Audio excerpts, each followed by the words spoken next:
if you want my hot take on death metal bands or old school death metal bands, is they kind of need to get over it. They need to start playing with these younger bands and respecting what's happening in the new modern era of metal. I mean, you guys know there's old heads that are just like, nah, that shit. Never gonna listen to it, don't give a shit, don't respect it, all that kind of stuff. But those bands, the old school bands that do respect it, like Cannibal Corpse, they toured with Die Artist Murder as well. Like, they took them out. Like, that shit is smart. I do think that deathcore, the kids that listen to it just want to listen to shock value stuff. They just want to listen to stuff that's crazy. What is deathcore? It's death metal and hardcore with other things sprinkled in, metalcore and, you know, slam now, I guess we'll say it. But yeah, like, I don't know. I like all those bands. I grew up on death metal. I would be elated to tour with those bands. I pretty much told our booking agent, like, if Cannibal Corpse ever wants to do it, don't even ask us, just say yes. Yep. You know, like. Real quick before we start, I just wanted to mention that we do these podcast recordings live on stream. We stream every single Wednesday at 6 p.m. EST on Twitch. It's an opportunity for you guys to come hang out, interact, and ask your questions directly to all of our guests. We also have a Discord if you want to keep talking more about deathcore and metalcore, or simply to keep up with everything that we're doing, upcoming guests, and all that jazz. I'll leave links to both of these things in the description wherever you are watching or listening. And with that out of the way, please enjoy this episode.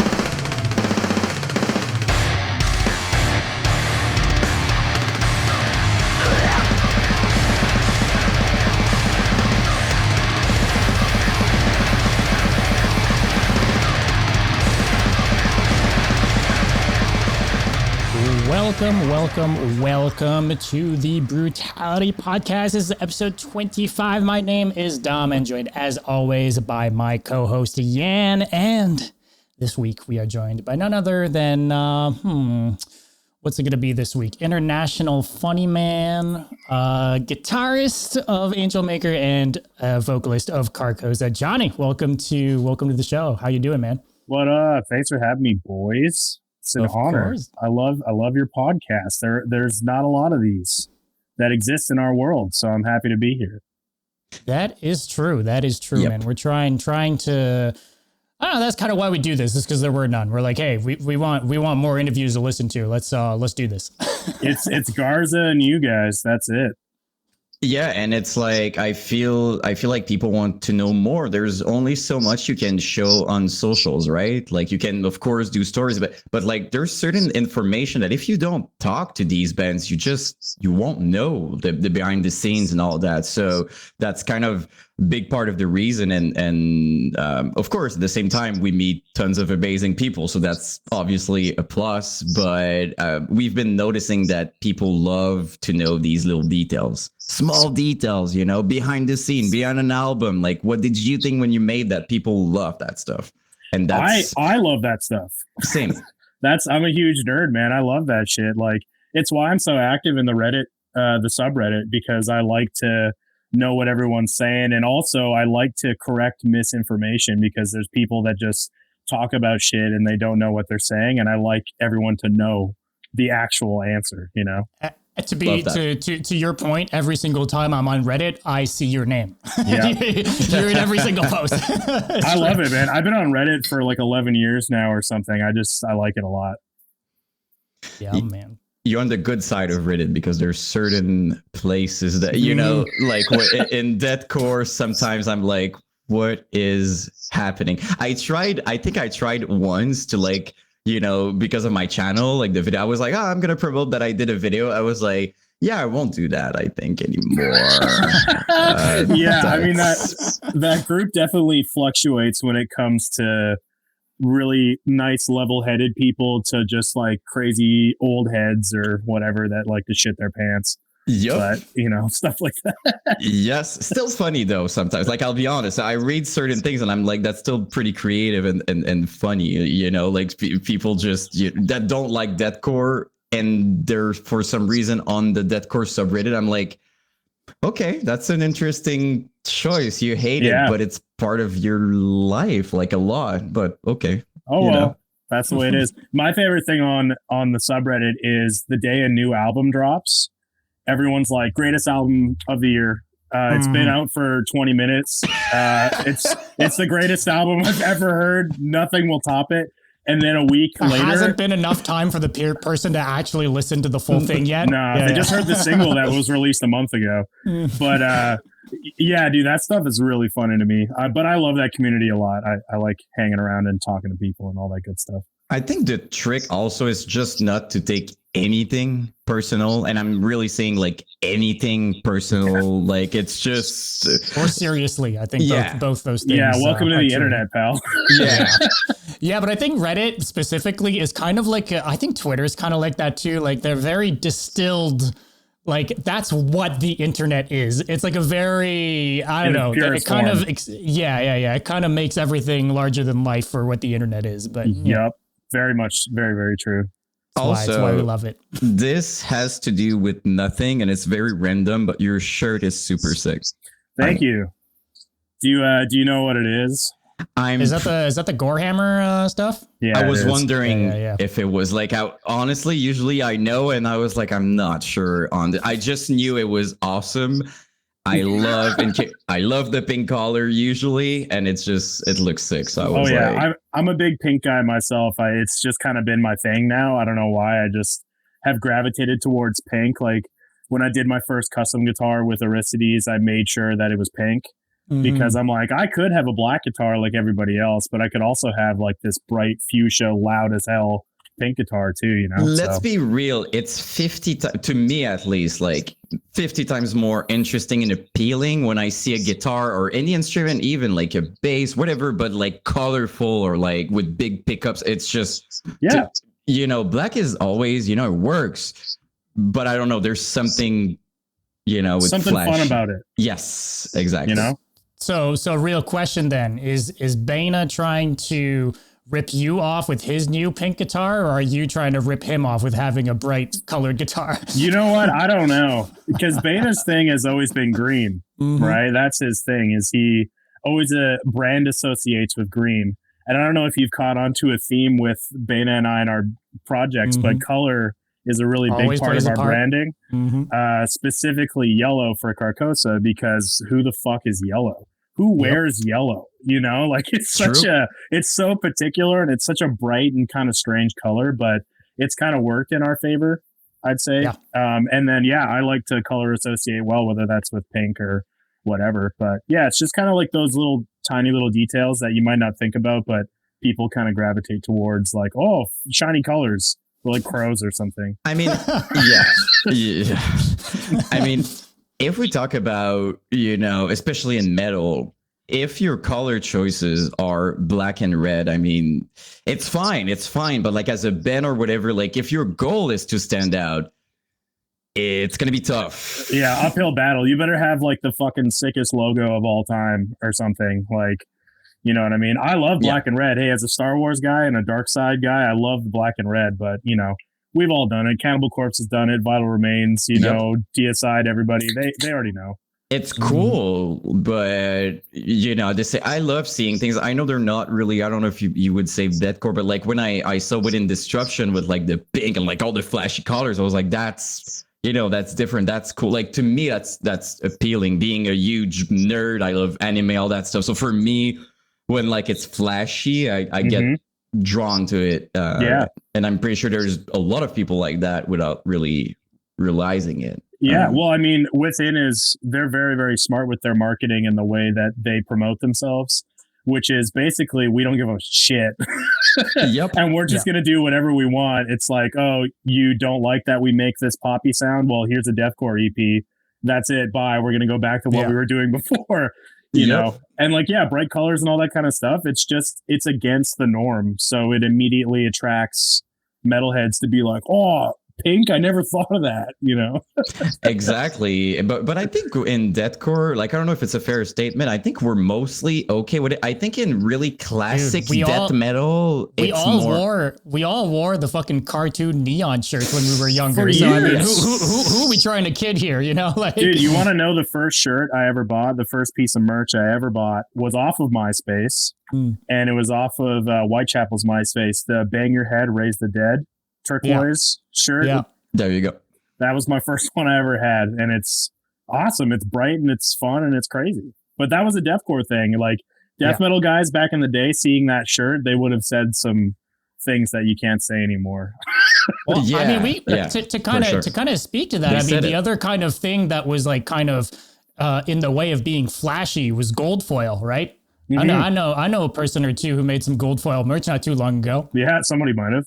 I wonder who that is. No, but that whole lineup is super cool. I just had to mention because I think I don't know. There's like something nostalgic to it, but it also looks kind of just like you guys were putting it on tie-dye and stuff too. Like there was some wackier designs with gold foil than what we've seen in recent years, you know? So I don't know. I just had to tip it to you guys for doing that. I thought it was cool. Yeah. I mean, we're all MySpace heads at the end of the day, you know, and I still remember Despised Icon doing their gold foil and all that kind of stuff. And I bought Rose Funeral did a drop a few years ago with a gold foil hoodie. I bought that. It's been sitting in my closet. I've been too scared to wear it.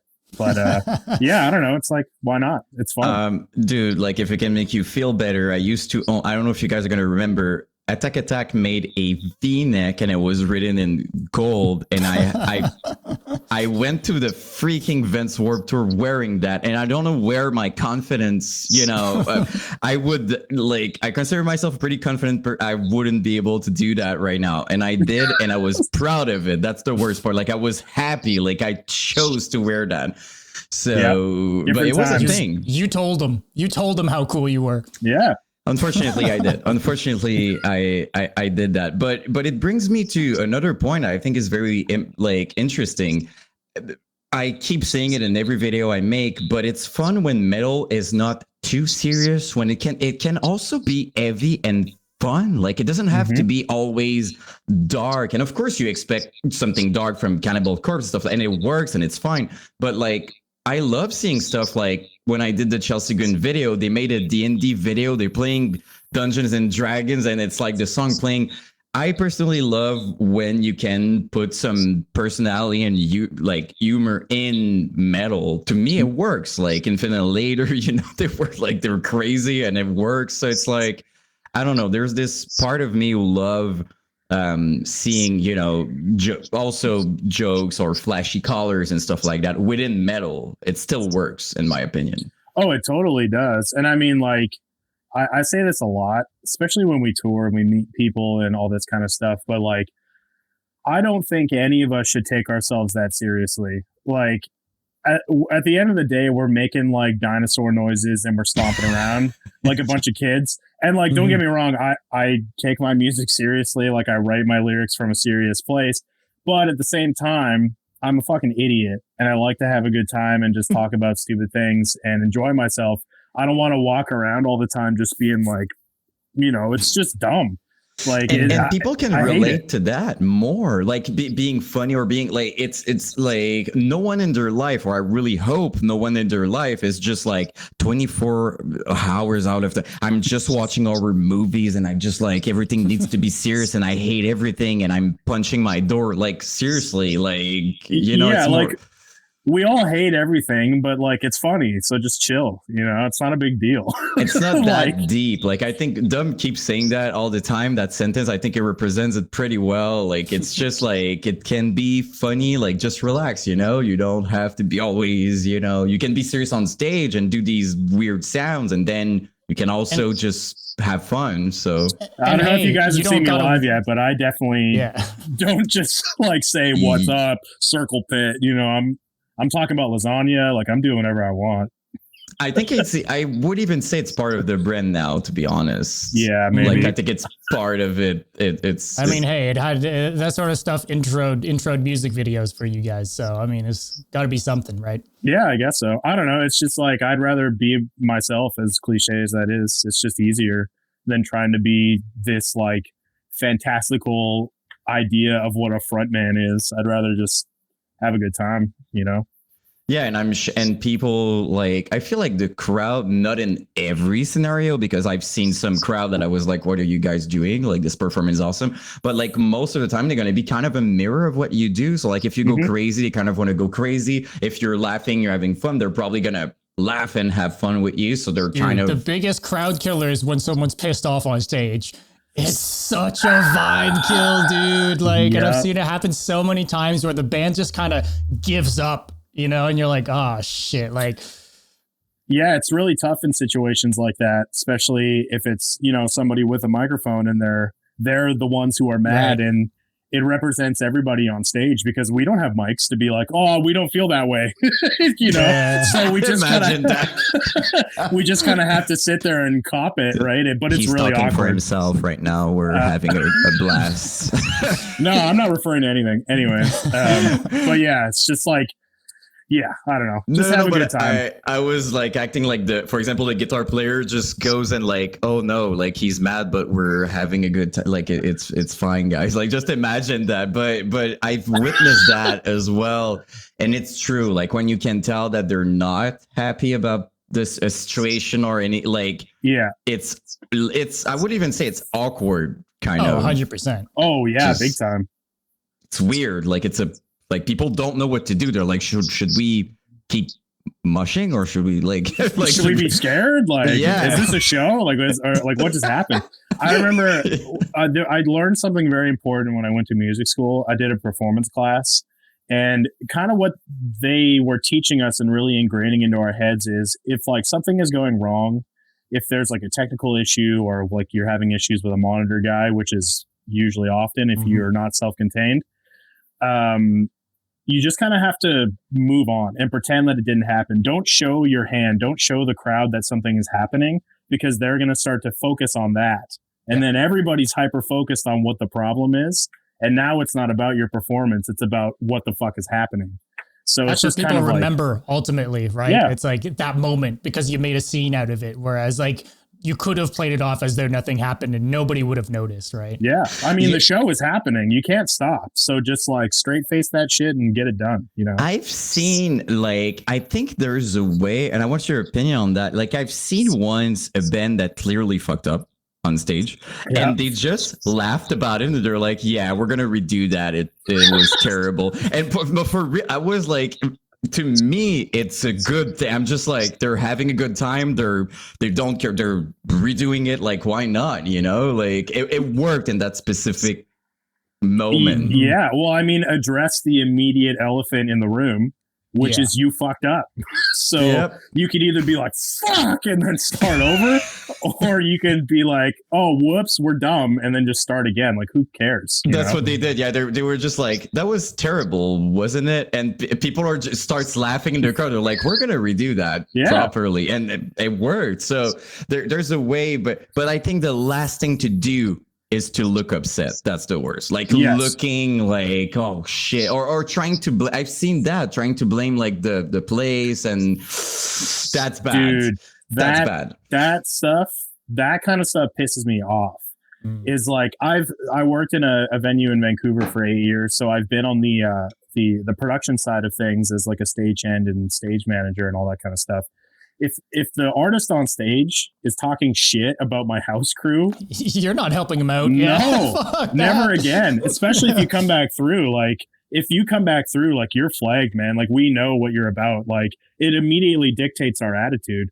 So I also all shows go through the rickshaw. So Vancouver bands, watch out. Our venues are minimal, dude. Like you can't be fucking around that much. But like, you know, bands have reputations for being like that and it sucks. You don't want that. And that's something that I really try and focus on with both of my bands is I want to focus on our reputation and not be assholes. Like I don't want to show up to a venue and then be like, oh, that band's here. We better be on our best behavior. Like what? Like we're all working, you know, like stuff like that. The same passion as well. Like you're sharing the same like the way I see it, it's like relationships are important. Like let's say something happened, right? Could be the person in I don't know, the lighting, the sound, it could be, there's so many things. And then it can also be you, right? The band itself, something can happen. Like, it doesn't really matter who, like, it's more of a, okay, so next time, maybe if we do that, I'm more of a solution person. Like, I won't be upset. I'm just going to be like, next time, if we do this, do you think it could be better? Oh, okay, cool. Let's do that. Yeah. So I don't think there's a I don't think it's useful to be like blaming, like, what good is it good? Oh yeah, but it's like, who cares really? Like, it doesn't matter. Like at that point, if something is going on, it doesn't matter whose fault it is. You just have to move on anyways. Like if you want to sit around and be reactive and cry about it and be upset, it reflects poorly on you. It doesn't reflect poorly on the house or your other bandmates. It makes you look like a fool. So if that's what you want to do and cry and have a little temper tantrum, then you're alone, buddy. Yeah, and it seems now, like, and I want to ask you, because, like, obviously you tour a lot, you're super active. It feels like the scene right now, like, it's super, I'm not there, right? Like, but it seems very positive. Like, I've seen like videos on tour, people seems almost like all friends together and stuff like that. Like, like a lot of people are telling us on the podcast that it changed quite a lot since MySpace, where it was like more competitive, a little more, like I'm cool. People were younger, probably. That's a big part. Would you say it's accurate that now it's mostly positive and just fun? Yeah. Dude, we're really lucky. We're lucky that there was a second wave of deathcore. Really, And I will always owe that respect to like Lorna Shore and all those guys. They really kind of paved the way for the rest of us, and it's a domino effect, right? If the top band is doing well, then everybody else underneath it also eats as well. So I'll always be thankful to them. But yeah, I mean, you guys know Garza as well. But like when I talked to, when we toured with Suicide Silence, one of the things that I was like surprised about is just how dog eat dog deathcore used to be, and how they were just like treated like such shit by other, subgenres. Like it was, deathcore was the bad word. If you were a deathcore band, you sucked, or everyone thought it's not negatively real of metal you. And Breakdowns are dumb, like cut your hair, do all that shit, whatever, right? So those guys like all hated each other, man. Like Suicide and like JFAC, like they didn't like each other, and then as years got on and things changed, they're all like, why were we like that? We could have made so much money. If we all toured together, like imagine that. It would be fucking crazy. But now they can do that now. Yeah. Because we're in the revival stage and kids are trying to listen to MySpace era deathcore and modern stuff. So everything's way more positive. Exactly.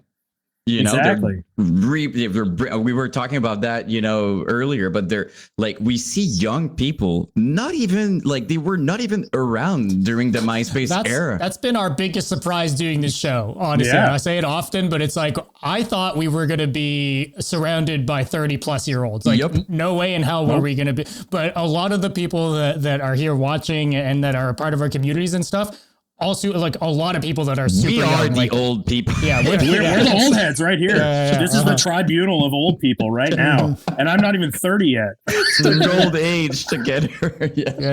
We're that group. We're the old heads. But man, it's really cool. The revival core, or whatever they're calling it now, I like it.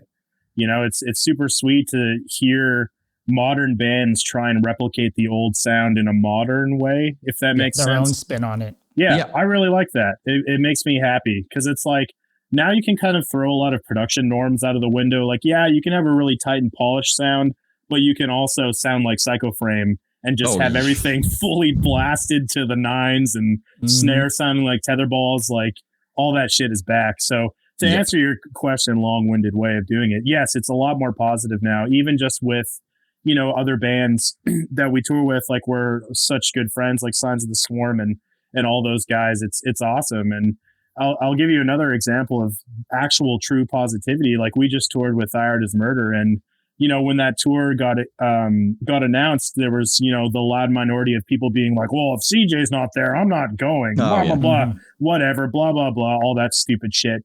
But then, like, once the tour happens, you start seeing comments of people being like, that was amazing. Like, Tyler is awesome. What a great show. Like, the art is so good live, all this stuff. Like, all of that shit just goes out the window. And the actual people that go to the shows are like, that was good. Still selling out the venues, like still a packed as fuck tour. Like, well, they're doing something right. So yeah, like, and something that I respect a lot, dude, stepping in as a new vocalist when the vocalist has a cult following is scary as hell. Like, that's something I would never want to do. Like, I have a lot of respect for someone who's like, I'm gonna like Eddie and freaking Suicide Silence. Like, Yeah. of course, he was already a legend with Archspire, but still, stepping in. And Tyler did it twice. It's true, he did. Because he filled in for fucking Mark Poita, and he was considered not on the same level and not, but was regarded as one of the really fucking great deathcore vocalists out there. And when he left, Tyler came in. So it's like, to me, that's mind blowing. Like maybe he was the right person for the CJ role in that sense. Like he had already kind of filled somebody's shoes before, because like I just did a video on my channel about Chelsea Gunn, right? Like when Tom replaced Alex. Like I'm a huge fan of like Alex and what he did with Chelsea. I think it's pretty clear. I have the EP. Like I love what he did, but still, of course, it's one of those things. Tom's, with Lorna was already very respected and stuff, but in an interview, he was still saying that people would send like hate messages and stuff like that to him. So it's kind of. You're gonna go through things no matter what. Like if you replace someone that's beloved, like even if you're the nicest person, look at Tom. I mean, dude, like he's so cool and nice with people, and still, people were upset. So I respect people who's like, I'm gonna do it. Yeah, like, you constantly have to deal with a legacy. Yeah, and it's really, really tough. Like. I couldn't imagine being in those shoes. Like, I feel bad for Tyler when Tyler gets hate and stuff, because that guy doesn't deserve the hate. He earned an amazing opportunity to be the vocalist of this massive band because of what he's capable of doing and how proficient he is as a vocalist. He's also just like a wonderful person. He's like, in a way, just kind of the opposite of CJ, in the sense that CJ was very loud and bombastic and a huge personality, and Tyler's just a little bit more low key. And I think that's fine. I think that works for them. And he's awesome live too. You can't like take that away from him. He's so good. Yeah, but like, it's one of those things, right? Like at first, as I said, people were maybe upset with the Tom thing or whatever, but over time, it just kind of, they're loud for a while, but after a certain time, it's just like it's him and that's it. Like people didn't even realize that CJ's vocals had been replaced on the album. So I mean, that told me enough. Yeah, it's funny that way, But I mean, we also live in the era of attention spans being like the length of TikToks, right? Yes. So it's just like people forget, they move on, dude. Like at the end of the day, it's music. If they like it, then sick. If you don't want to listen to it, no one's forcing you to listen to it. Fucking move on. Yeah, they act like it was this betrayal. Like, how dare you move on and be a band? Like, how dare you? How dare you piss me off? You want to still have a career? Because that's who we're doing it for, Like, yeah. You don't want me to eat anymore? Yeah. It's and you bring. I think it's a fair point. Also, people forget that the person earned it.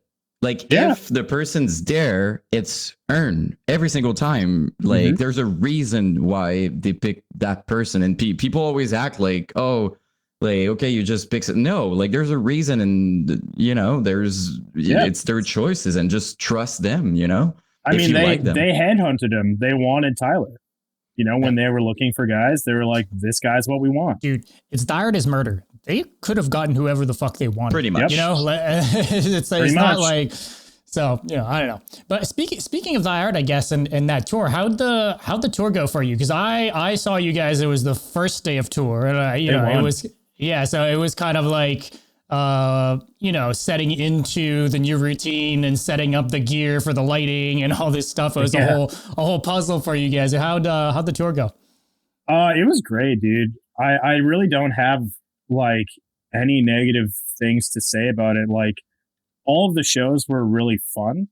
And the immediate vibe of the tour, like the crew and like all the bands, was set on day one. Like in Montreal, it was like, all right, this is what the vibe is. And it was a good vibe. It was chill. It was open. Cause sometimes you tour with a headlining band and maybe they don't want to hang out. Maybe they're like, nah, we don't want to associate with the support we're gonna chill bands, on our right? bus, and you're not going to see us all tour type thing. Yeah, and that happens, and they're entitled to do that, and that's totally fine. But that wasn't the case. Thy Art was already pretty open with us, and the Snuffed on Sight boys are incredible. Like they're young and fun, and they want to have a good time. And we've already toured with Signs, and we're so tight with Signs. So immediately it was just like homie vibes right off the bat. And the way that tour started in Montreal, it was like, man, how does it get better than this? Because like, maybe I'll speak from my biased perspective. It's so special for us to see that, by the way, like to see the Montreal team. Dude, it's awesome. Oh yeah. So Dom, it was you that put the fucking Bruins thing on my face, wasn't it? Yes, that was me. Yeah. I was going to start off the hop and be like, fuck you, but it's fine. I'll get over it. But yeah, man, that show was so cool. It's chill. Yeah, it's whatever. But yeah, that show was awesome, man. That room is beautiful. The crowd is always so much fun there. And I mean, I hadn't met Alex from Despise yet. We've talked online, and I met him that day, which is really cool. And like just the legends in Montreal that are all kind of floating around. I wish the Cryptopsy guys were there, but I know that they were away. But yeah, like, they were on tour at that time. Yeah, but I just love Montreal so much, man. It's if I didn't live here, I feel like I would live there. But yeah, that first show was super sick, and then it kind of just set the tone the rest of the way, especially in Canada. Starting in Canada for a tour is pretty rare. So having like doing Montreal and then going to Toronto and pissing all them off, and then did you do what you told me? Did you wear your Hab shirt? Yep. I always do. I always do, because it's the best thing ever, man, because they have to watch me. They have to stand there and watch me play the set with that jersey. And then, if I work the merch table, which I did on the Lorna run, they all came up to me and they're like, fuck you, but like, good show, but like, fuck off. And I'm like, no. I love it, man. I love hockey so much. And if I get the opportunity to piss an entire crowd of people off, or make them happy, I'm gonna do it.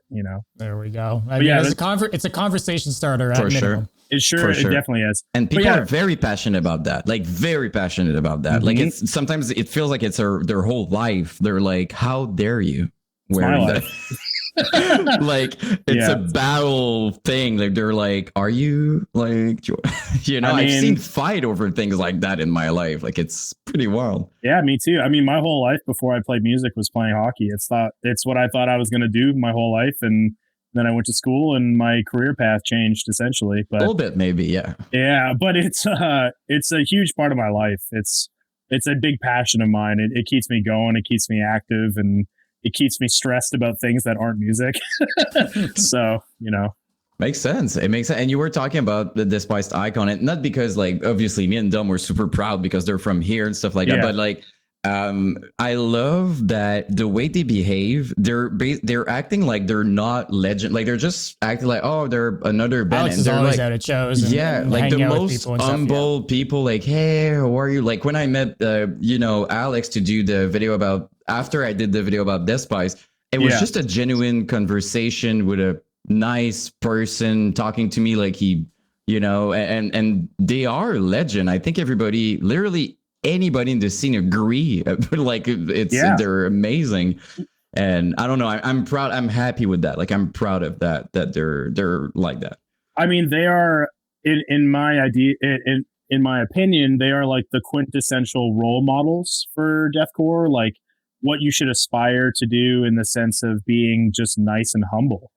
There's other bands that aren't like that are like entitled, and they assume that they should be given or earn these things because of who they are and what they've done. And it's like, that kind of doesn't really mean shit if you're an asshole. Like if you're chill and you care about your legacy continuing on after you're not a band, like do what Despise does, do what Suicide Silence does. Like they are just nice people. And I always say this, especially when we see the Suicide guys, like they just kind of pass us the torch. They're like, we did this for a lot of years, and we are aware that we're doing what we are doing right now because of them. And it's like a mutual respect thing. It's like, we worship your band, we respect you so much, and they're like, we respect you for what you're doing, and they pass the torch to us. Despise is like that, and especially Canadian boys too. It means something else for us, I think. That's so freaking cool. And even like, I think it would be fair to say that like, from what I've seen, I didn't, meet them in person or whatever, but like the Lorna dudes, like they're the biggest deathcore band pretty much right now. And they're super nice. Like everything we hear is like, Will is So, he's super. I saw Will basically shooting with a Nerf ingested as they were playing stuff like Yeah. It really feels like that's the general vibe, and that's cool to see. Yeah. Well, I'll be honest. Like when we first toured with Lorna on Chaos and Carnage, and then when we did their headliner, I was worried that they were gonna be like that. I was like, oh, this band, they're gonna be entitled. They're gonna Chaos be cunty, and Carnage, maybe. they were just hitting their stride then, right? Yeah, that tour was selling out because of them, and we all knew it. Like To the Hellfire, had been out for a bit before that, and then Sun Eater came out on that tour. Mm-hmm. So it was just like, oh fuck, this band's going places, big and we were all aware that the tour was selling out because of them, and we were like, let's go, this is fine by us. We're having a good time. But yeah, I was worried. I was like, oh man, maybe they're going to be this way. And they were the complete opposite. They were super humble. They're like, come on our bus anytime you want. Ask us any questions. Fucking man, Adam D'Amico, I don't think he gets talked about enough. Or Andrew O'Connor, any of those guys. They are just humble and they work so fucking hard. Like so talented too. The unsung hero of that band is Andrew O'Connor, in my opinion. Like the amount of work that he does with orchestral arrangements and all that kind of stuff. And then having to learn all the shit that Adam writes, Adam writes really hard guitar parts, dude, and he handles all of it. And like, don't even get me started on Moke. Like Moke filled in on drums in Europe. I did, absolutely insane. What a fucking psychopath, dude. Not human, that dude. No, but he has his musical background too. He went to school, he studied, he's a smart fucking guy. And they're all just sweethearts. And Will is a child, and it's awesome. Like he is like the embodiment of like happy spirit, and that's cool. That's kind of what we were saying too about like not being like a serious fucking whatever frontman. He's the complete opposite. He's not trying to be something he's not. He's just Will Ramos, and I think that's why it works so well for him. Yep. And to your point, it's kind of like the lyrics and the vibe of the band doesn't have to reflect that either, right? Like both things can be true. No. Well, Will wrote, Pain Remains is a concept story about like, fighting yourself within dreams and like suicidal thoughts and like this true journey all the way to the end. And I find that maybe this was something that was missing in the early days of deathcore, where a lot of the lyrics were mostly just like blood and fucking cool and the devil and shit. Like that's all fun, misogynistic and all being that stuff. misogynistic and all that fun stuff. Let's be real. Yeah, yeah, all that kind of shit. But now, like, I don't know. Like, it's cool that they took that direction and really wrote like a thoughtful and serious album from that. Emotional, sense, even relatable is the key word. I relatable, think. Yeah. Exactly. But it's cool to see. I feel the way my brain works usually, and we keep talking about that. It's like, if the person is, likable, like Will, or I'm gonna like them even more. Like I'm gonna support the band even more. Like it's fun to see, like, and the opposite to me does something weird, when absolutely. Standoffish, right? Yeah, I'm just, there's a never meet your heroes thing, but now that it's like social media and all that, and what we're doing right now is kind of like an example of this too, kind of amplifies it too. Like people that are shitheads are maybe found out quicker than when it was a mystique and kind of behind closed doors type of thing, right? Whereas now you can smell it now if someone's an asshole or not, and if someone's super nice. So I don't know. I think for me personally, like I listen to a bunch of podcasts that end up listening to bands that I wouldn't have listened to before that I had kind of written off, but because of the dude's personality, I'm like, all right, cool. I'm into it now. Jens had a few examples of this recently, and it's like, I don't know, but it's there's something to it, right? Like it's not just about the music, like as much as people would like it to be sometimes, it's just not, there's more to it. Yeah. I mean, if you can find a personal attachment to a band and it makes you like them more, then fucking sick. Like that just adds to the lore of the band for yourself. That's how I feel anyways. Yeah. And that's, if I'm honest, like that's a big part why I enjoy doing my channel. When I tell those stories, like when I did the Lorna Shore video, seeing all that they went through, I knew they were a band for a long time, but seeing all the lineup changes, everything they had to go through as a band, and like replacement and lineups, like you see them today and you're like to me after that, I was like, they deserve every single part of their success. It's so cool to see. Like I was already happy for them, but I was like, Wow. Like How does a band survive 2 vocalist changes? dude. Yeah. How is it possible? And like big vocalists, like, people that were that. I don't want to say that it's not like they were making the band, but we're a big part of why it's people deathcore. enjoyed the bands, right? Yeah, exactly. Yeah. Vocalists are the center stage, the selling point of deathcore, whether For sure. you like it or not. Like, I'm not saying this because I'm a vocalist. I'm also a guitar player. This is just the way it is. The selling point for the genre, the shock value of the genre is the vocalists. It's because they can do crazy shit and all this wild stuff. If you're a polarizing figure, it just sells your product even more. And that's what happened to Lorna, really. Every person they had found a way to sell themselves, and the band as a whole. Maybe some didn't do as good of a job as others, but some did a pretty good job. True. So. That's very true. And I think like in terms of vocals, it's such a big part of the sound that if you don't like it, like if you're not fond of like it's tough to like the band, honestly. Like if you're not a big fan of the vocals, it's gonna take a toll. But like on the other side, if you absolutely love the vocals, there's a lot of chances it's gonna be one of your main you could thing. probably find a way to ignore like maybe the guitar work is a bit too simple or generic or whatever. You can kind of forget about that shit because the vocals put everything in context. And you're like, it makes more sense now. You know what I mean? Yeah. Which is cool. There's a time and place for all that stuff. And there's bands that are like that I fucking love. Yep. True. Like to me, like I'm a huge fan of like Waking the Cadaver. Dunn could do anything. I'm going to like it. Like it could be like his vocals on basically almost anything. I would be like, I like it. So they're fucking dope. There's so many bands like that where it's like, the vocalist makes this what it is, Exactly. Approved automatically, kind of. Psycho Frame is one of them, by the way. But yeah, they got 2 vocalists, crazy, and they're both just what the hell is going on? Like they're both incredible. Well, look, speaking of crazy vocalists, let's talk about this upcoming tour you've got going on. Let's go. Because you guys are about to go off with Archspire.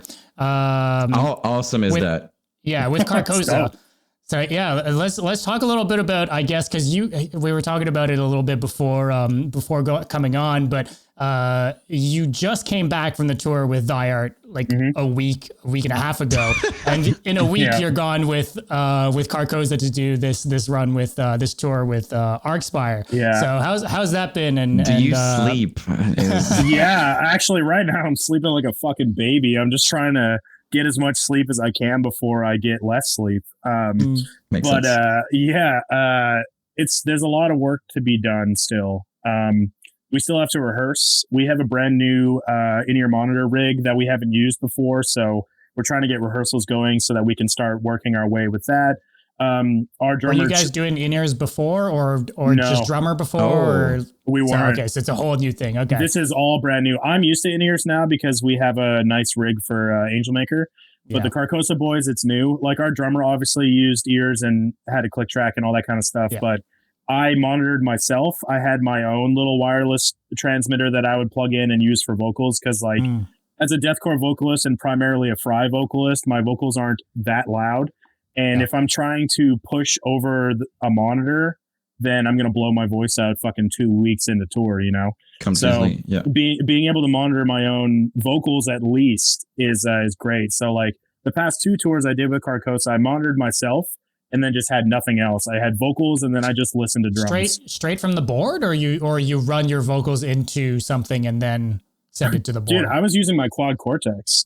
I built a no shit. Yeah, okay. I built a vocal chain on my quad cortex. You can actually download it on the Cortex Live if anybody has that. So I was doing that, running my XLR through that, and just like had a tone, and that tone was sent to my ears, and then to front of house I was sending a DI, like a dry signal.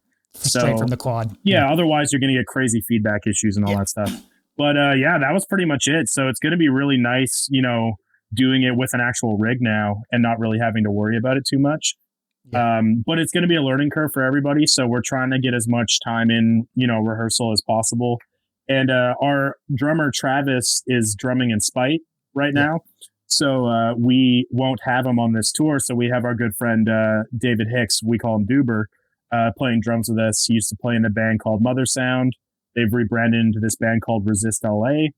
And he signs with the Swarms like crew guy. He drives them. He does merch. He's been with them for a bunch of years. And this is kind of Gene in that band. Do you know Gene? Gene in what? In Resist. Oh yes, he was one of my wedding photographers. Oh shit, yeah. What? Such a small fucking world. Wow. That's awesome. Yeah. They're great guys, man. I love those boys. Like, fuck, my old band, Galactic Pegasus. We played a show with Mother Sound in like 2018. That's before I knew Duber. Logan Young was playing in that band at the time too. Yeah. Like just crazy. Can you tell me why I love this name so much that you had? Like, I don't know why, like, Pegasus. Galactic like, Pegasus? Yes, it's so, I don't know why it clicked. Like, I was the, I love weird, like, I'm an anime person. It fits with the pink shirts. Yeah, and I the love gold foil. Yeah. I love weird names because, you know, we often see like, brutal, so it's fun to see these things. But by the way, you said something that I'm glad you said. Like, you said you're doing Fry, right? And now that's basically what I'm doing as a vocalist. I'm doing inhales and Fries, and like, it doesn't matter if it's a bit more quiet, like, it's the technique that matters. And I love talking about these things because I've seen those comments, like, it needs to be super, like, there's different techniques and it wouldn't make any sense. You would just injure yourself. Like, you can kind of, but you're just gonna blow your voice. It's pointless. And there's a mic for a reason. And yeah, that's what it's for. So it's like, you know, I just wanted to point, it's cool if you sound like, I respect that. It's awesome when people are sounding loud, but I'm just saying there's different techniques and it doesn't really matter. As long as it sounds gnarly and cool with your band, who really cares about the technique, right? Like, about the loudness. Or so let's call it the Alex Terrible effect, because that's kind of what we're at, and where we're at, I think, in the vocal community is those bands, Slaughter to Prevail, Lorna Shore, all of them, they're gateway bands for younger kids to come into the genre. That's who they're listening to as vocalists. They see Alex Terrible without a mic going, rah, Demolisher, rah, and they're like, that must be what vocals are. And if you don't do that, you probably suck, which isn't true. No. It's just what Alex can do. He's an incredible vocalist, and he can do these crazy false chord things, and that's fucking awesome. He's also in incredible shape, and some of us aren't in incredible shape, and we can't do that shit. So it's like, for me, being a Fry vocalist comes from a practical spot, which is I have to do this 28 days in a row. And if I'm doing full chest voice and I'm doing full false chord, I'm going to burn myself out. Doing Fry, I can still keep the same tonality, but I save my throat, you know? And it also has to do with warming up and cooling down and all that kind of stuff. Otherwise, you know, this is your instrument. You don't want to damage it, right? But you can also over project as a Fry vocalist. You just have to work on your lung expansion, and then you can be loud, but you are still doing Fry. Yeah. It just takes practice and learning your body and what you're capable of doing. You know? True. And in my experience personally, because I've been doing Fries for not super long, but like, I love the amount of possibilities in terms of different sounds just by little placement, little things that you change. It's not even the same sound anymore. And so that's personally what I like. But I love talking about these things because sometimes it can give also perspective to new vocalists or just people out there who thinks maybe like, oh shit, I suck, but they don't know, but it's okay if they're doing a specific technique and it's not people equate being quiet to being bad. It's just not true, you know? And you said something interesting too, that back in the day, nobody would admit this, but you said you do inhales. Back in the day, if people admitted they did inhales, you would get shot on sight, I think. Like, you're not allowed to do that stuff, you know? Yes, sir. But who gives a shit? Like, I mean, I just tour with Snuffed on Sight. He does inhales the whole time. And you're going to tell him he sucks? He doesn't fucking suck. Dude, like, it was the biggest compliments, because on my channel, I love to sometimes do vocals and stuff. And usually people react to my inhales mostly. And I discovered Snuff on Sight because people were like, you kind of sound like that. And I was like, who's that? And I was like, okay, that's a big compliment you just gave me right now, you know? Yeah, and take that one home. Put it in your pocket, man. That's good. Yeah, he's gnarly. Now I love what they're doing. And you know who made me realize that more than anyone? it's done from waking. Like I thought it was Excels, and he's just like, no, dude, I've been doing those inhales since forever. I'm like, that's it. I'm doing my inhales. I don't care. Yeah. Who cares? Do what works for you. I mean, even, with Bana, like Andrew, our other vocalist in Carcosa, guitar player, he's a false chord guy. Like Bana just yells. Like that's what he does. And he has often been discouraged because he's like, I don't know how to do other sounds besides what I do. Like he felt as though his range wasn't as, varied, I guess. But then he started doing inhales and he's like, fuck, I've never been able to do these sounds before, but now I can. And it sounds cool as shit. Like, I don't know, who cares? Like, just do whatever you want.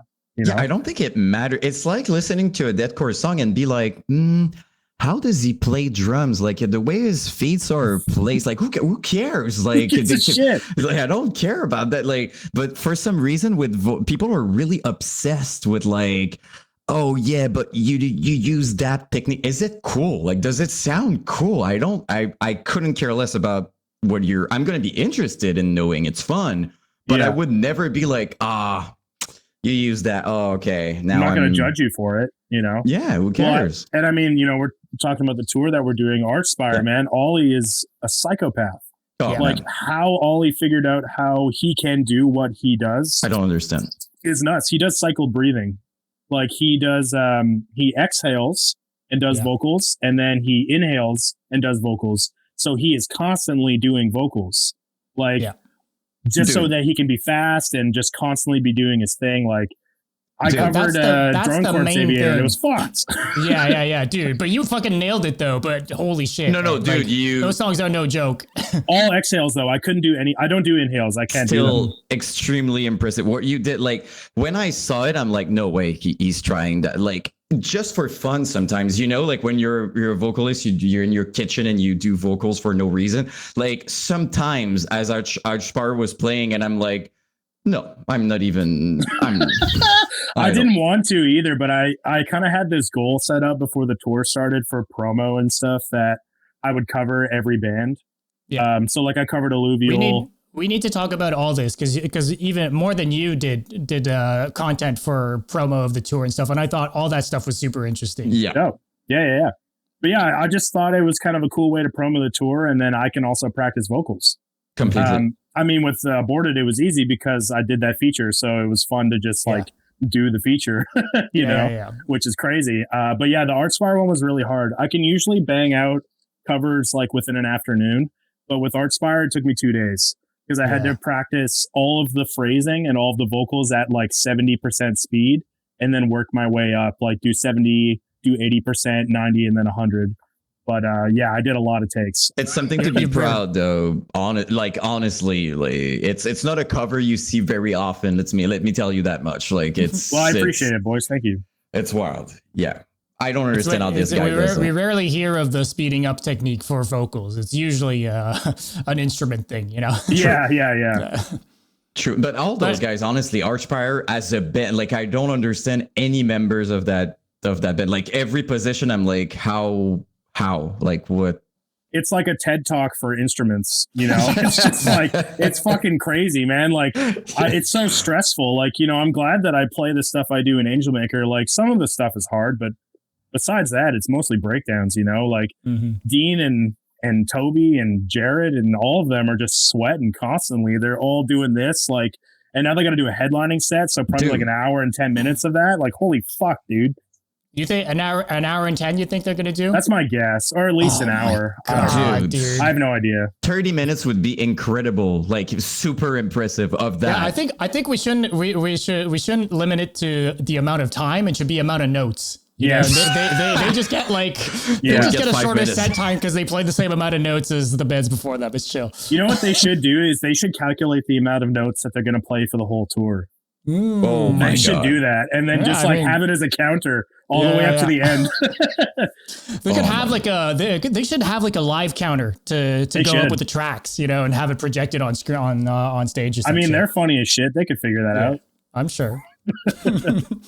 So talk to me a little bit about how maybe some of the planning for the tour, because I know, Dean was he does stuff on YouTube, and Bane as well, you as well. Like you guys are a bunch of people that have access, I guess, to an audience and people that are there to watch you guys. But it was cool to see you guys, Dean and Bana doing stuff on each other's channels, and Bana was doing some, he was like recording the bass tracks for the backing track. He was doing it on stream. And I saw you pulled up the stream a couple of days ago as well to practice vocals. How much thought was put into that? Like how that kind of, was there a goal when you guys decided to do the tour to kind of go at it this way, or like, and to be honest, is that maybe part of the reason why y'all are all touring together type thing? I don't know, like, is that something you guys considered? I mean, us touring together, you'd have to ask Dean. Because they are the ones that handpicked all of the support bands.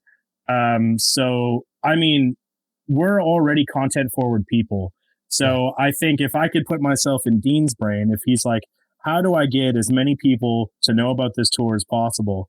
We have a local band in Vancouver with 2 people who are content creators, like full time. Like it's basically free promotion. Like it's the smartest thing ever. Adjacent genre too. How rare is that?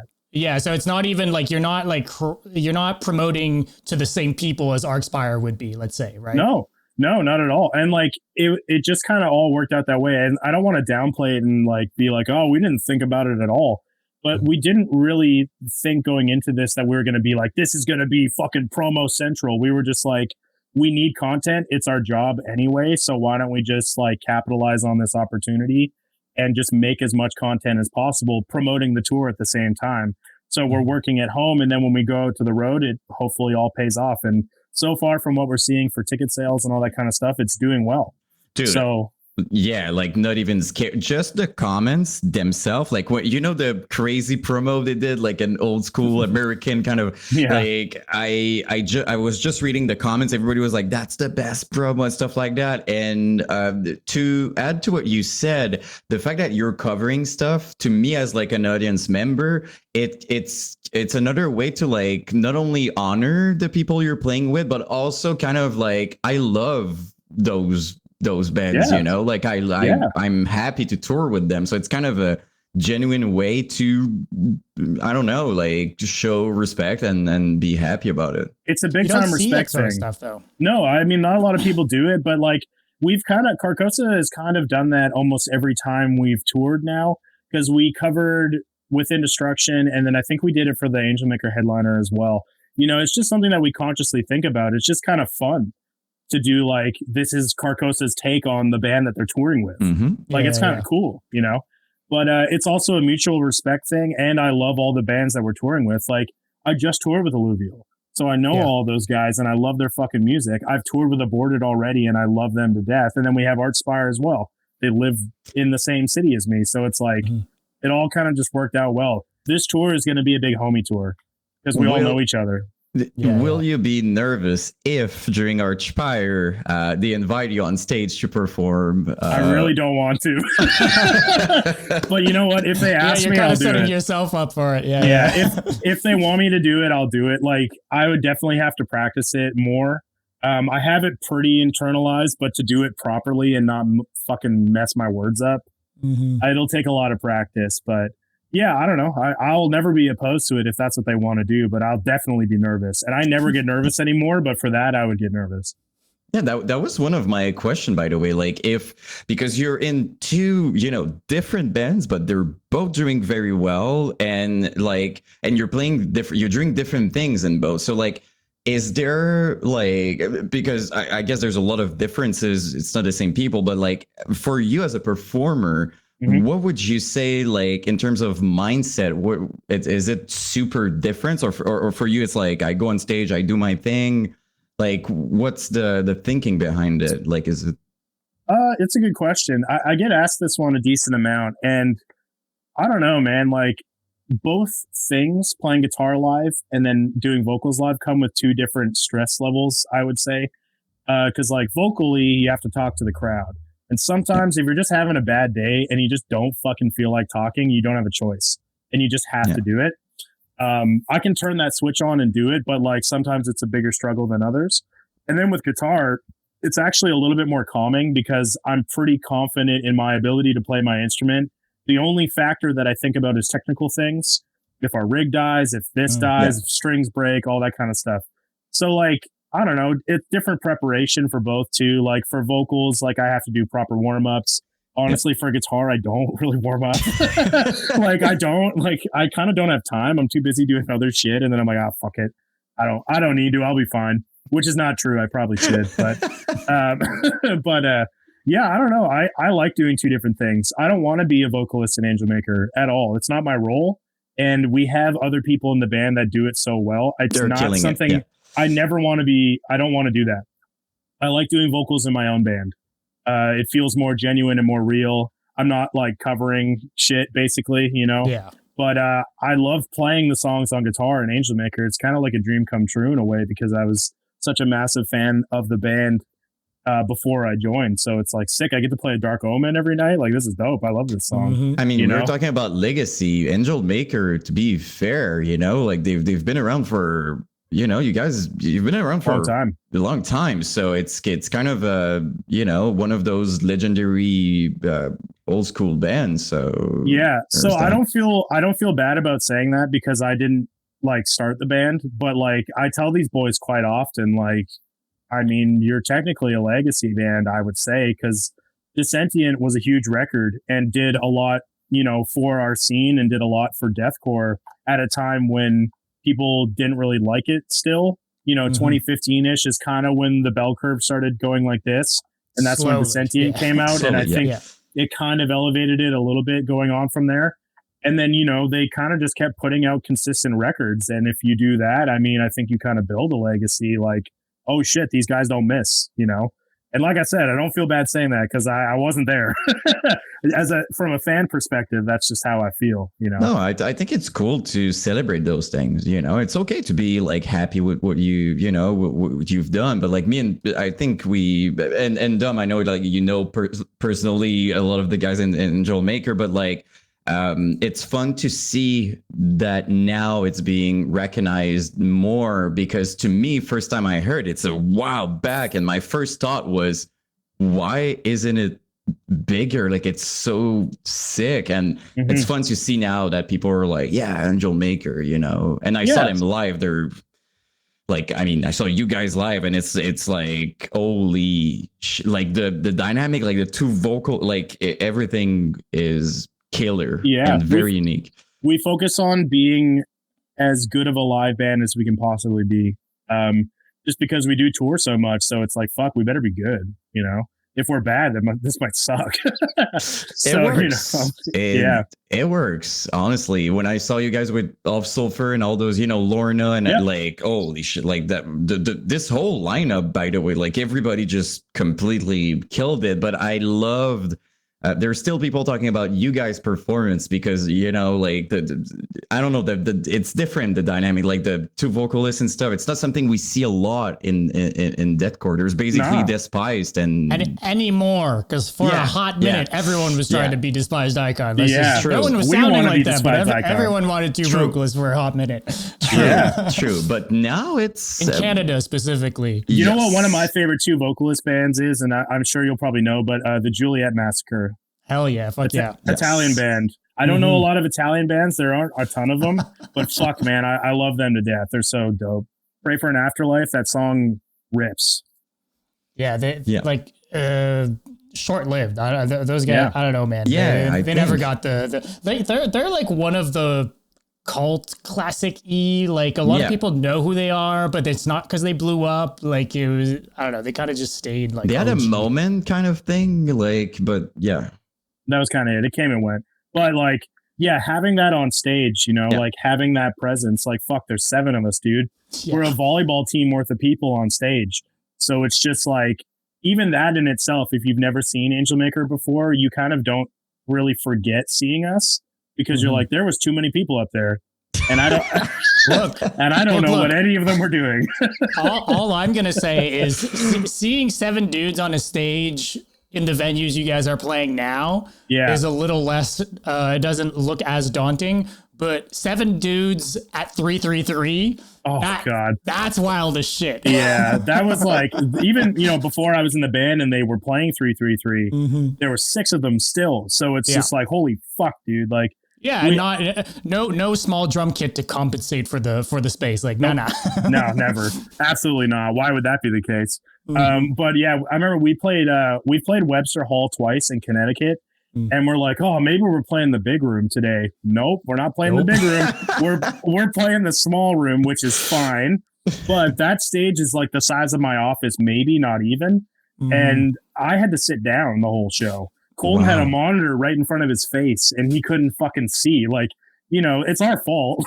Like, it's no one else's fault except for us. But like, you know, we play should have like different band member configurations for different settings. You know, it's like, okay, we can play this as a 4-piece if we need to. Like, you guys got to sit out today. Yeah. Oh man, when we played Baton Rouge in Louisiana on this Thigh Art tour, and the stage just no room for shit, like nothing. So I had to build our IEM rig on the ground off stage, and I had to play stage right because I'm hardwired to it, and I never play stage right. I always play stage left. So I was like, this is fucking weird, man. I had to stand beside Cole, and Cole and Matt have their own thing going on. They've got a synergy. Yeah. They know where they're at. They play around each other. Like, they'll huddle up and shit. Like, they've got their thing going. They got a little vape and they share it. It's really cute. It's beautiful, man. But like, Cole and I have our own thing too. So like, switching sides for that show, I was like, I feel different, man. Like, I don't know what's going on, but you know, you adapt and improve. Just wanted to take a second of your time to talk to you guys about the Thrill of the Hunt Tour 2024 presented by Brutality Podcast, that's us, and Imperial Booking. The tour features MySpace deathcore revival bands Peacemaker,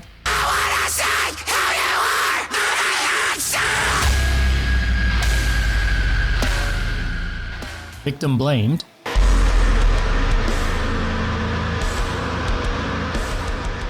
and Reverent.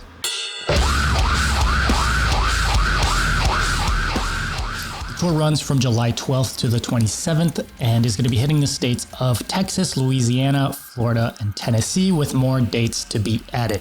I'll leave a link in the description for all the dates and ticketing info. Go check it out. And now back to the podcast.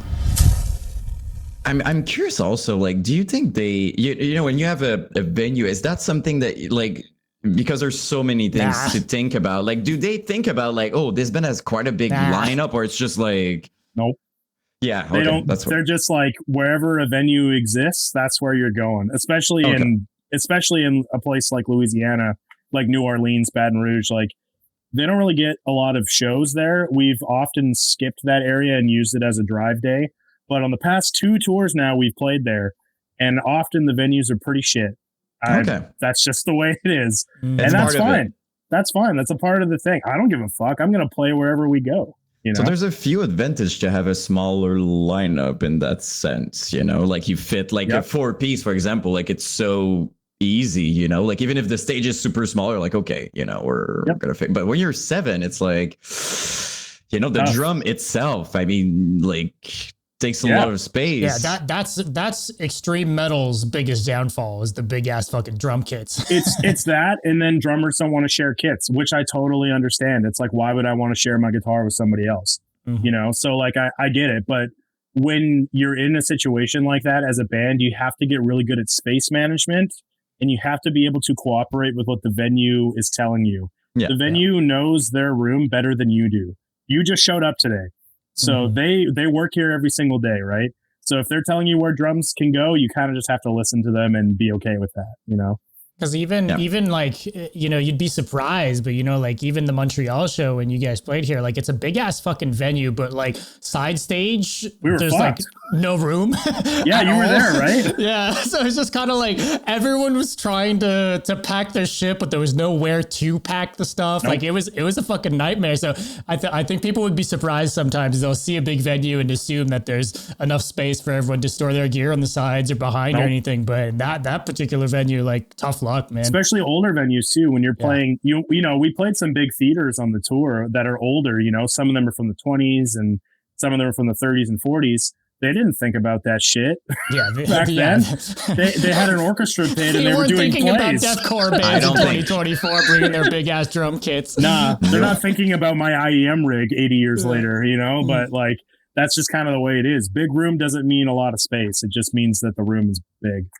It's not necessarily optimized at all. So that's what you discovered. But it's funny because people don't think about that, but it's still, you know, for your mindset as a band, like let's take a vocalist having almost no space. It's not the same performance at all as having like a stage to do whatever you want, right? So it's the vocalist kind of always has some sort of a cop out and can go like onto the floor. Like that's like the one member that can kind of get away with it, right? Yeah, but you're not tied into anything. Yeah. So like with Angelmaker, when you have two guys that have a routine that they do on stage, it's definitely hard to adapt if you have this much space between the edge of the stage and then our drum kit, you know? It's pretty hard to like put on the show that you want to put on. Well, like I said, you adapt and improve. Who gives a shit? I would be curious to have your perspective also as a vocal, like as a performer when you do vocals. You know, when you've got a crowd, because obviously sometimes you're going to have crowds that are not as, you know, involved or whatever. Do you feel like the whole time you try to win them over or whatever, or at some point you're just like, okay, I'm going to do my thing. It's fine. Like, I'm curious to know that. That's a really good question. I like that a lot because shows post-COVID have really been that way. Especially, you know, we did 2 tours in a row with Lorna Shore, and they got a lot of their popularity from TikTok. And a lot of those people that were coming to the shows were kids who turned of age but couldn't go to shows during COVID. So this is their first shows that they've ever been to in their lives. Or it's new fans that have never been to a metal show before. So they don't know what to do. They get there and they're just like, what's a mosh pit? Like, what do I do with my hands? You know? Or they all want to be at the front of the stage. But then when they get there, they just kind of like stand there and stare at you, which is really off-putting because you're just like, are you having a good time? I can't tell. But then I started to figure out that these people are having a good time. They just don't know how to act, you know, because like they'll come to the merch table or they'll DM us or they'll talk to us when we're around and they'll be like, oh, it's the greatest show I've ever seen. It's like, well, then why do you act like it? The only show they've been to? Yeah. They're like, this is great. But like, you know, I don't give a fuck. Like if it's the way that people want to enjoy a show, then I'm not going to knock them for it. As a performer, I've just, like I said, I've adapted and I'm just like, all right, if you don't want to move, I'm going to move. And if you don't move, I'm going to talk shit the whole time. That's just my thing is like, I'm just going to make fun of you if you don't move, especially if you're in the front row. I'm going to call you out on it. And that's fun to me. Then I'm having fun. I think it's everybody funny. else is. I think it works also. Like, guys, by the way, this was the part you're supposed to do something on. Like things like that. Like it gets to me, I'm just like, I'm laughing. But I love asking that question because those kind of behind the scenes, people see bands performing, it's fine. But like there's a lot going on in your head. As much as you're in the moment and stuff like that, as a vocalist, especially, you're supposed to command or, you know, like kind of. Yeah. So, but people need to realize it. Sometimes it's not the vocalist. It's not because you did something wrong or anything. It's just the general, you know, how they are in the room, and that's it. I've seen that a lot just with bands that people just don't know who you are, right? Yeah. Like it's that's just one of those things. It's like, what are they supposed to do? They don't know when the thing is happening or what they're supposed to bob their head to. It's the first time they're hearing you. So those are the kind of like rooms that sometimes you'll be like, I think everyone fucking hates us right now. But if you were in the crowd, basically you just kind of hear everyone being like, oh, this is insane. This is sick. But they're not like fucking going all out, you know, but they're talking about it and they're, you know, it's like, all right. Dude, prime example, once again, like Snuffed on Sight. Like, dude, when we played that show in Montreal, they were like, we've never played on a stage before. And I'm like, what do you, and I was like, what do you mean? They're like, we have never played on a stage like this before. And then they also said, we've never played with a barricade. And I'm like, fucking fair enough, man. That makes a lot of sense. But when they, especially that show in Montreal, like that whole front row of the crowd when Snuff played, they didn't know what to do. And that happened often because they're a slam band, dude. Slam is just coming up right now. It's, you know, it's existed for a long time, but we got bands like Peeling Flesh and stuff. And Snuffed is coming into this this mainstream of where, you know, slam is becoming a thing that kids listen to, but it's still new enough where people go to shows on a primarily deathcore lineup with a band like Thy Art Is Murder, which is like a gateway band for people who, you know, maybe they don't listen to deathcore all the time, but the only deathcore band they listen to is Thy Art Is Murder. So they have never heard of Snuffed on Sight. They don't know who the fuck that is. So they were kind of a little bit disgruntled, being like, it doesn't seem like people really fuck with us. And I was like, I think they fuck with you a lot. They're just like taking it in, you know? I think it makes a lot of sense, you know? That's a point I didn't really think about, because to me, the way I see it, like, believe me, I went into the mosh pit on bands that I had no clue who they were. But in my book, a breakdown is a universal language. I hear something like do-do-do, and I'm like, okay, that's... You hear ting. That's where I start going like this. Yeah. Yes, or just a band who's like da-da-dum-dum-dum. I'm like, okay. Or the snare thing, da-da-da-da-da-da. I'm like, okay, that's happening. But at the same time, there's many ways to enjoy something, and not everybody's the same, and some people are waiting for different parts and stuff. So I think it's a fair point. Like, it's not because they're not going crazy that they're not having an actual amazing time, and maybe you're going to talk about that specific show for the rest of their life, but they're just not doing, you know, they're just not going crazy, maybe. Yeah, which is totally fine. You just kind of have to get used to it, you know. Makes sense. It makes sense. I think it's also not confusing, but it's also when you compare it to like 2006, 2007, like we were all going so crazy and no one was on their cell phone because, first of all, most of us didn't have any. And when you had one, it films in 120p or something. Like it was horrible. Like shit. Yeah. So, and the sound on those things, like, it's not like, don't try. Like it's horrible. So I feel like there's so many factors that it's not because they're not, you know, into it. Things just changed. Yeah. And that's totally fine. It's okay. I'm fine with that. As long as they have a good time and you guys are having a good time, I think that's the, you know. I try and have a good time every single night. I'm having a blast, dude. I get to shake my booty and play breakdowns, so that's fine with me. Doing weird sounds, you know, that's awesome. You ever considered doing vocals and guitar at the same time in a band? I don't want to. So before I played a note in a metal band, I played in a country band for like 8 years, and I played bass and sang, and that was fine. That was easy enough, you know. I wasn't doing crazy shit, but with what we play and just the syncopation and how complex it is, and then the vocal patterns that I write, there's no way. Like I write guitar in Carcosa, like I write a lot of the music as well. But I write all this hard shit and then I make Cooper and Andrew play it all. Yeah, easy for you to write. You're like, yeah, I'm going to record this in 7 parts and you guys figure it out. Good luck. Yeah, I'll send you the tabs. You'll figure it out. But nah, dude, I don't want to. It's that right there is combining both of my worlds and then stressing myself out unnecessarily. So I'll probably not do that. I mean, when there was a few tours where Colton didn't tour with Angelmaker and I did all of his parts, those are fine because it's just like little parts here and there. All that much, yeah. It's not all over the set necessarily. Certain songs, and it's more like backup stuff. Yeah, and I also don't sound like Colton at all. So we're two very different vocalists, and Colton sounds so unique and so cool. I hated doing his parts because I'm like, I can't sound like you, dude. I legitimately I can't do it. You know? Yeah, but I mean, at that point, you just got to do you, right? Instead of trying to emulate him necessarily, it's just about doing the part. But yeah, if I emulated him, I would fucking throw up my entire esophagus, I think, because he yells like he's a false core guy as well too.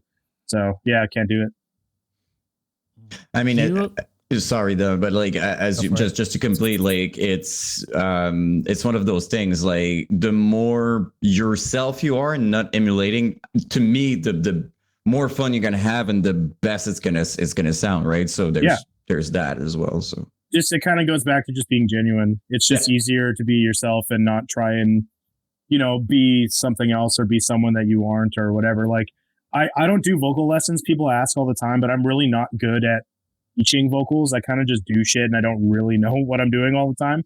But the one thing I do tell people when I started doing vocals is I did just try and emulate everybody that I listened to. Like, I wanted to be Phil Bozeman, so I would just cover old Whitechapel. Didn't we all? Yeah, like that's what I wanted to be. I wanted to do that. I wanted to, be Rose Funeral and all that kind of shit.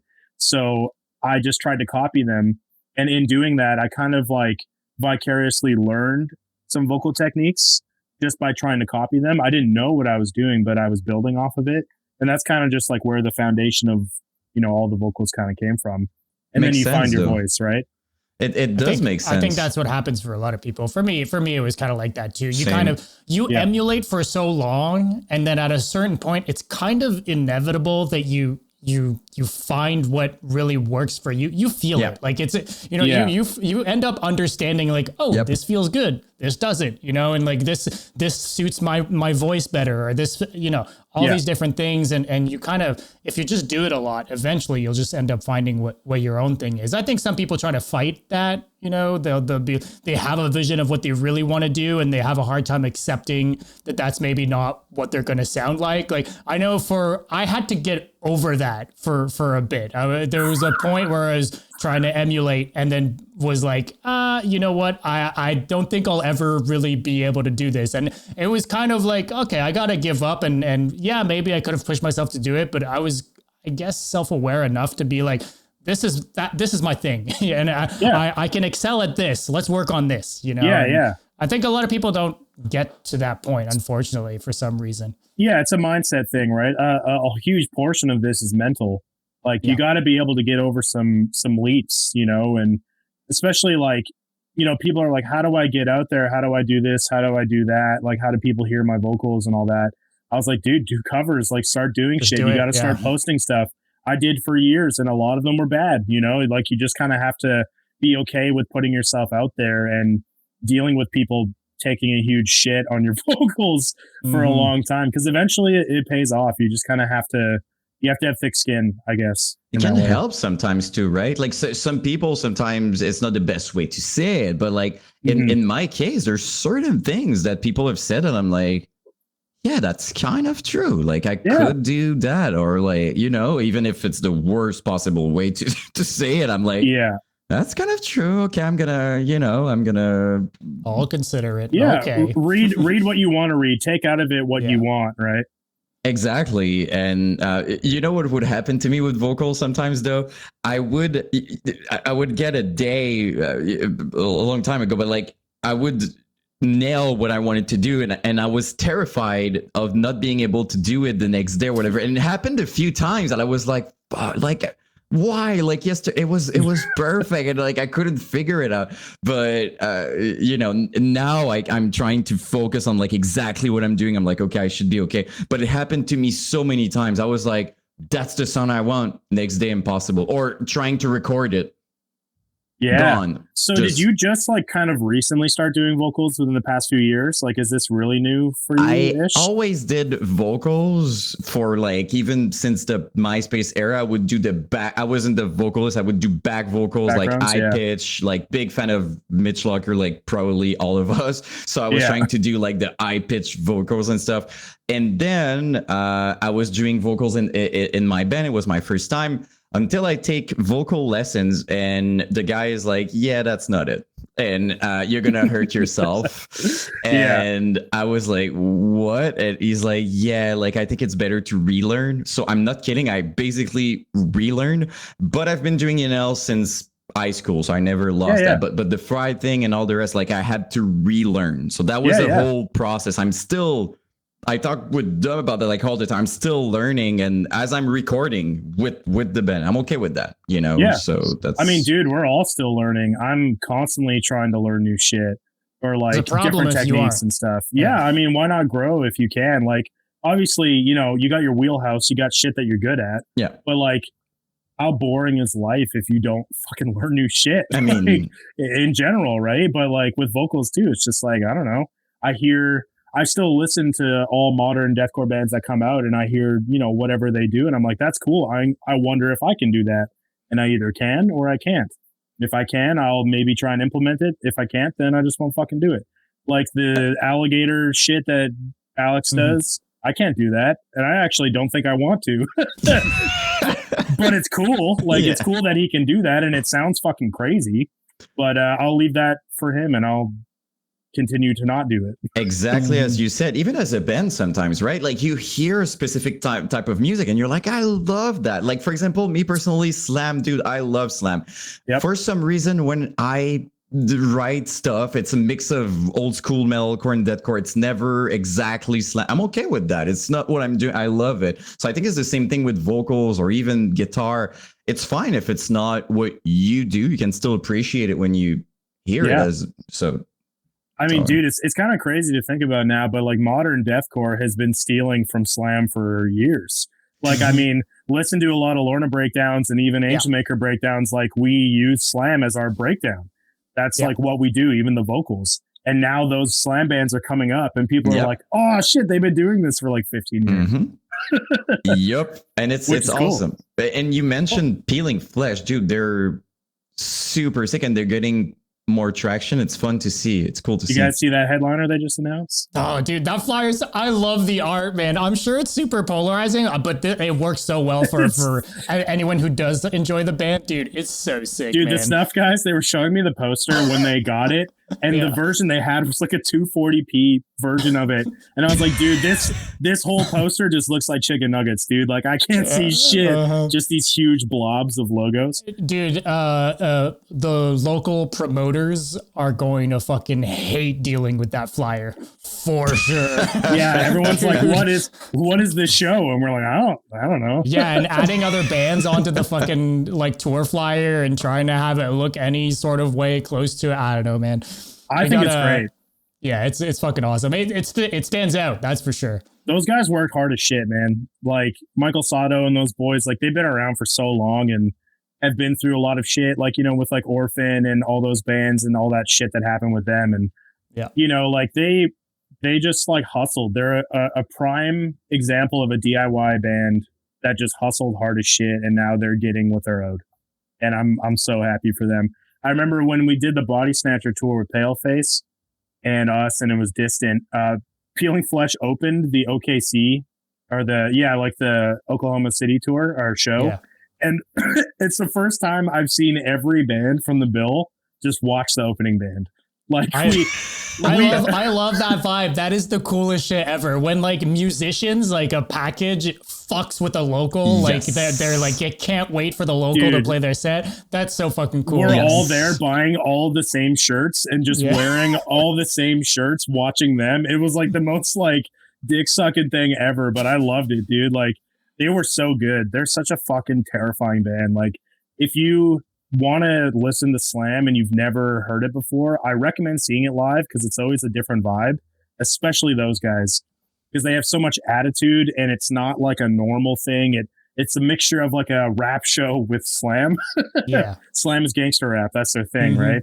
And it's pissed, man. The arrogance of the music is just, it comes across live in the best way possible. I keep praying to see a huge tour with Peeling Flesh and Waking the Cadaver. Like, how sick would that be? Like just the energy these bands. Like, I think you have a good point. Like, Slam has a very strong energy life. Like, it's pretty wild. It's one of those things, and it might be part of the reason why it's picking up so much now.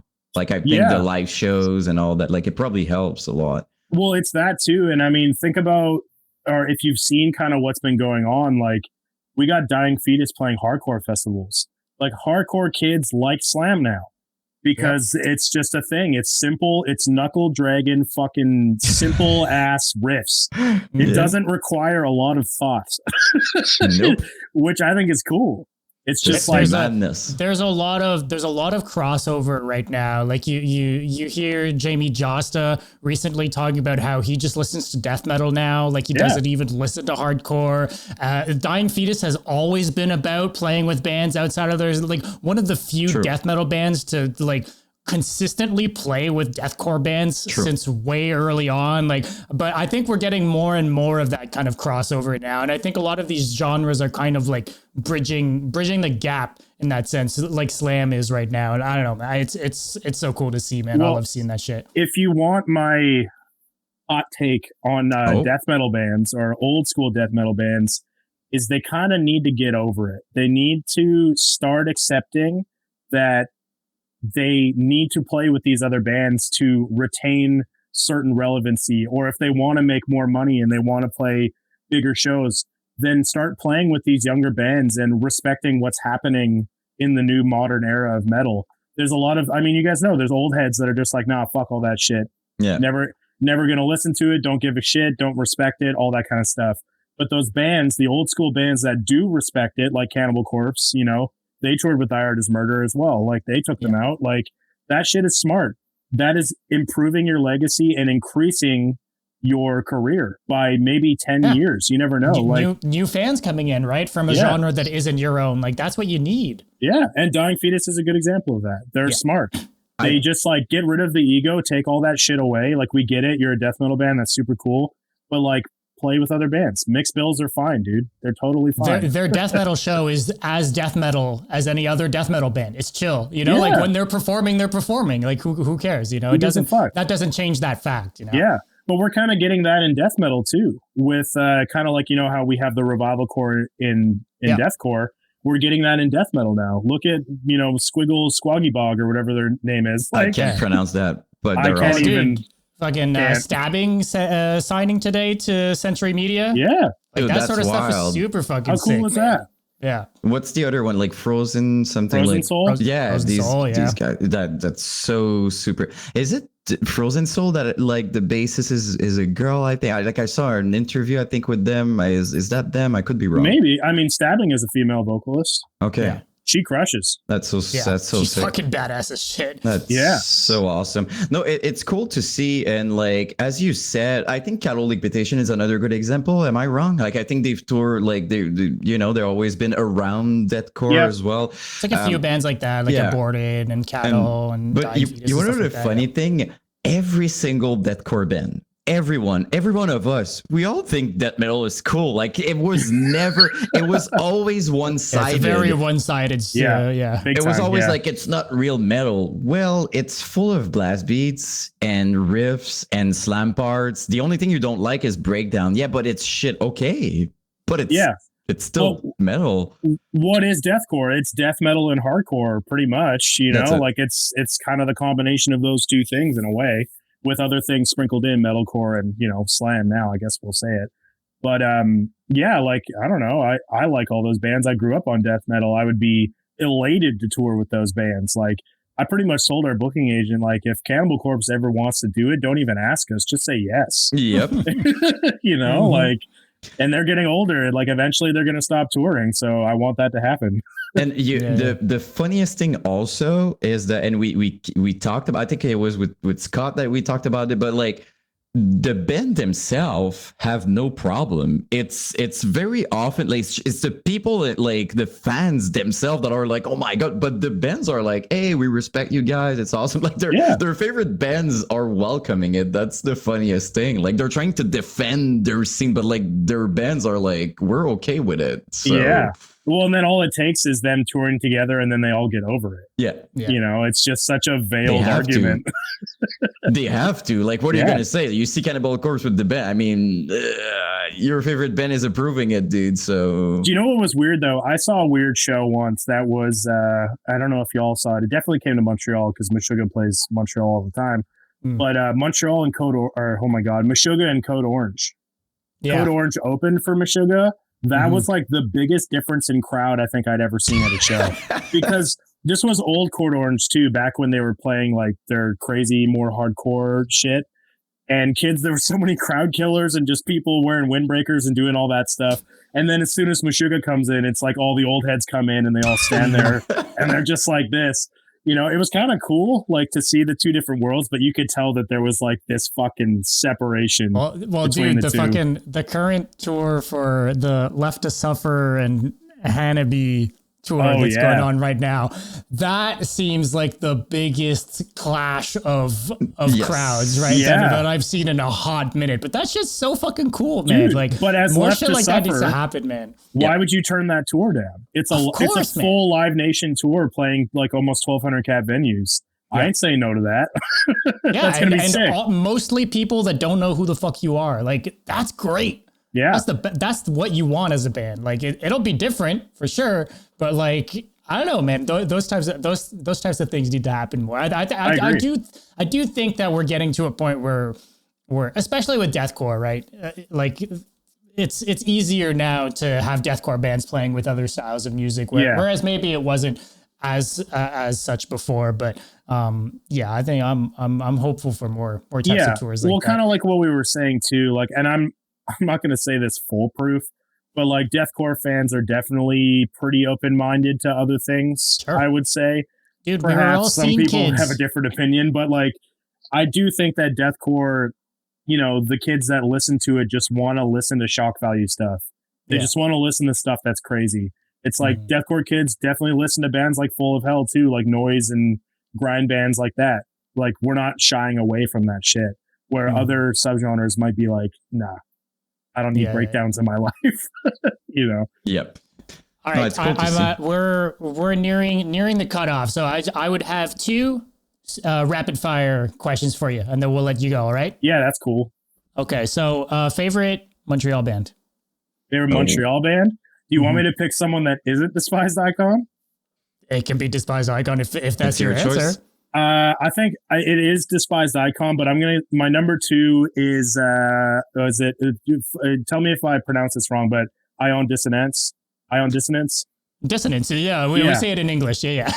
I was just making sure. Dissonance. Yeah. I love that band. They're fucking awesome, dude. They're always one of those, like, in the era of Tony Danza, kind of spazzy, like mathy, crazy breakdowns, like that song Neil. I remember hearing that for the first time, being like, what the music video is fucking. You look at the music video and they're going so fucking like they move. It's a primal type of moving, like, and it was like on the cusp of everything becoming a choreograph on stage, you know, and you just see them going around and jumping off shit and just like going wild. And it's like, this is just like primal and badass as fuck. I like that. I've never seen them before. I never got to, but they're so dope, man. There's so many bands from Montreal. Isn't Belay My Last? Are they? No, they're not from here, but those guys are fucking sick. Who am I thinking of from Montreal? There's somebody else. I mean, obviously, like Beneath the Massacre and all them too, and Beyond Creation. The Last Felony. Is that what you're? That's what I meant. The Last Felony. Those guys are the goats, man. One of my personal biggest influences when it comes to music, man. I fucking love that band, man. I met their bass player when we played at Corona on that Lorna tour. He was there, and I was like, "Love your band." Yeah, you're fucking great. He does a lot of cool shit. Well, he plays with Ion now and plays live for Cryptopsy right now. That dude's kind of all over the place. He's the workhorse. He's the session guy. He works with Ingested Christian too. Yeah. Yeah, exactly. does the bass stuff for Ingested. Yeah. Yeah. I love it. Oh, Dom. Yeah, I love that dude, man. He's fucking awesome. Fuck yeah. Okay. Last question. What do you prefer? Angelmaker headline set or Angelmaker direct support to The Artist Murder? Direct support. Okay. The only reason why is because playing an hour and 10 every single night is taxing. And especially doing it last, dude. You wait around all day to play this super long set.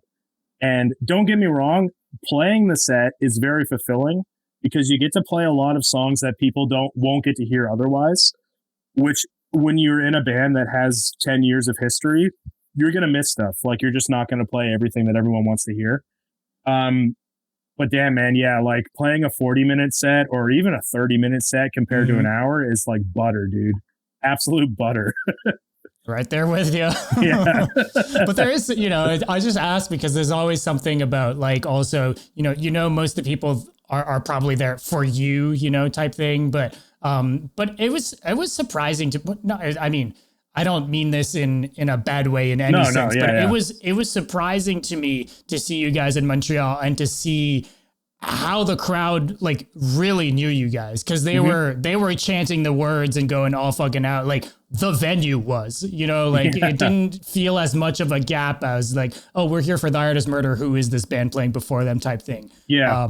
We're very lucky. Cool to see. I don't know. We're very lucky in that sense. And I mean, a part of it too is songwriting and having the vocalists write relatable stuff that people can understand and sing along to, memorable riffs, that kind of stuff. Memorable riffs. That's the big thing. The melody in fucking deathcore. That's not really a thing. Well, kind of becoming a thing now. It is now. It's in a different way though. Yeah. But it's different. I don't know. There's something about the kind of, I don't know, I won't glaze you guys, but there's something about the melody in Angelmaker that very few deathcore bands do that I've always really appreciated. That's a Colton thing, dude. It's his melancholic vibe. Once Colton started listening to Death Heaven, it all changed. That was game over. It was game over after that. But yeah, dude, that's that. Cool, man. Well, thank you so much, man, for taking the time. This was really fucking cool. I know, we saw each other maybe like a month or so ago, but I was looking forward to having a little bit more of an in-depth conversation with you. And this was cool, man. If you guys are ever down to do it again, I can ramble for another hour and a bit. So if you guys want to do it, come back. Yeah, you're gonna have to come back. You've got so much stuff going on. You're still gonna do killer shit. So for sure, man, for sure. It's busy. Both of you got to come to our show in Montreal if you can, you're there. It's a done deal. Was already the plan. It's in the calendar. Cool. Dude, that's where we'll have the real talk, Yeah, there we go. Yeah. All right. Well, thank you so much, man. And we'll keep in touch either way. Sounds good. Thanks for having me, boys. Thanks for having me. Man.